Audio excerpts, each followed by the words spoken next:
आप सभी के अंदर विराजमान मेरे परम पिता परमात्मा को मेरा कोटि कोटि नमन। अक्सर बहुत से लोग कहते हैं कि हम सालों से भक्ति कर रहे हैं पर हमारे अंदर तो कोई अनुभव नहीं होता और न ही कोई बदलाव। तो ऐसा क्यों? ऐसा इसलिए क्योंकि भक्ति कभी बिना प्रेम प्रीति के नहीं होती है। प्रेम यानी प्यार, प्रीति यानी लगन।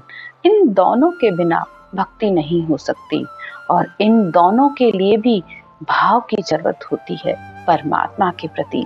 जैसे आप रोज नियम से मंदिर जाते हैं या नियम से कोई शास्त्र पढ़ते हैं, लेकिन अगर वह सिर्फ आपके लिए एक नियम ही है कि मुझे सिर्फ मंदिर जाना है और पाठ करना है, तो ये तो सिर्फ आपने एक अपना नियम बना लिया। इसमें जब तक प्रेम नहीं होगा, भाव नहीं होगा, परमात्मा के प्रति लगन नहीं होगी, तब तक आप कैसे परमात्मा को प्राप्त कर सकते हो? परमात्मा के प्रति तो प्रेम, भाव, विश्वास होगा तभी परमात्मा की प्राप्ति होती है। भक्ति के लिए आपका जैसा संसार से प्रेम है, बस वैसा ही प्रेम आपको परमात्मा के लिए चाहिए होता है। संसार और परमार्थ कुछ अलग नहीं होता है, बस थोड़ा सा समझने की जरूरत होती है। सब कीजिए, संसार में किसी भी चीज की मनाही नहीं होती है जो भी आप करते हैं। और इस केवल्य भक्ति में तो वैसे भी कुछ भी करने की जरूरत नहीं है सिवाय आपको सिर्फ एक राम नाम की रटना के। सब कीजिए संसार में, 8 घंटा सोने में, 8 घंटे खाने पीने में, 6-7 घंटे आप अपने कमाने में भी ले लीजिए। 24 घंटे में सिर्फ 1 घंटा नहीं तो आधा घंटा बैठकर इस राम नाम का जप कीजिए, तो वह परमात्मा आपके लिए हाजिर है। आज सद्गुरुदेव हमें परमात्मा से प्रेम प्रीति कैसा होना चाहिए वे उदाहरण देकर हमें समझा रहे हैं। जिस प्रकार चुंबक लो हेत जान, कनक सोगी संग लिया, पेयजल पी मिले वही एक, अमल आसक दिल दिया। जिस प्रकार चुंबक और लोहे का प्रेम होता है, लोहा जड़ होते हुए भी जाकर चुंबक से चिपक जाता है, ऐसा प्रेम होना चाहिए। सोने को सुहागे से प्रेम होता है, उसके डालने पर वो बिल्कुल पानी जैसा बन जाता है और उसी से ही गहने बन सकते हैं।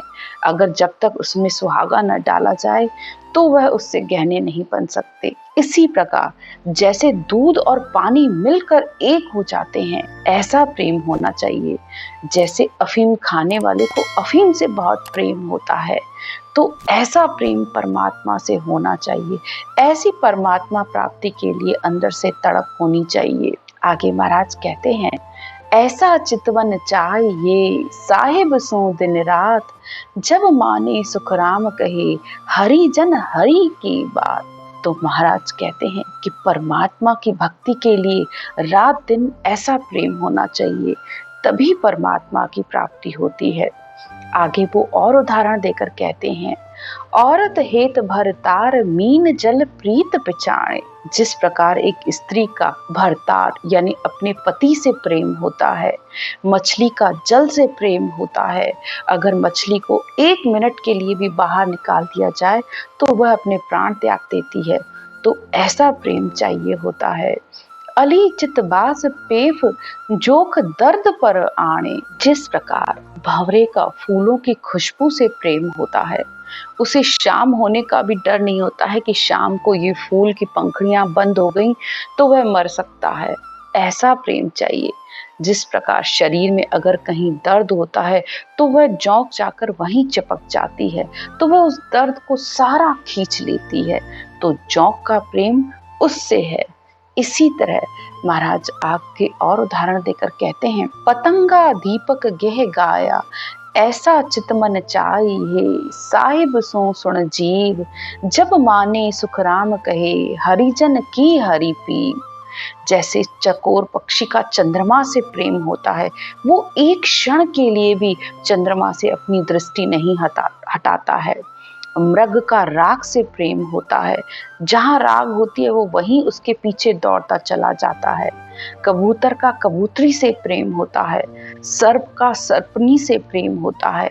जिस प्रकार दीपक का पतंगे से प्रेम होता है, उसे अपने दीपक में जलने का भी डर नहीं होता है, वो अपने जलने की भी परवाह नहीं करके उसके ऊपर जाकर पड़ता है। तो महाराज कहते हैं कि परमात्मा के लिए ऐसा प्रेम चाहिए, ऐसा चित्त और मन लगाकर जब भक्ति करते हैं तब परमात्मा की भक्ति करने वाले को परमात्मा की प्राप्ति होती है। तो परमात्मा प्राप्ति के लिए ऐसा प्रेम चाहिए। सुखराम जी महाराज कहते हैं, संगत बिना भाव नहीं, भाव बिना नहीं प्रीत, प्रीत बिना सुखराम कहे नहीं भजन की रीत। तो संगत यानी जब तक इस केवल ज्ञान की संगत नहीं होगी तब तक भक्ति आ ही नहीं सकती, तब तक भक्ति के लिए प्रेम भाव उत्पन्न ही नहीं हो सकता। और बिना प्रेम प्रीति के भजन की रीत यानी परमात्मा की प्राप्ति नहीं हो सकती। आज की चर्चा यहीं तक। राम राम।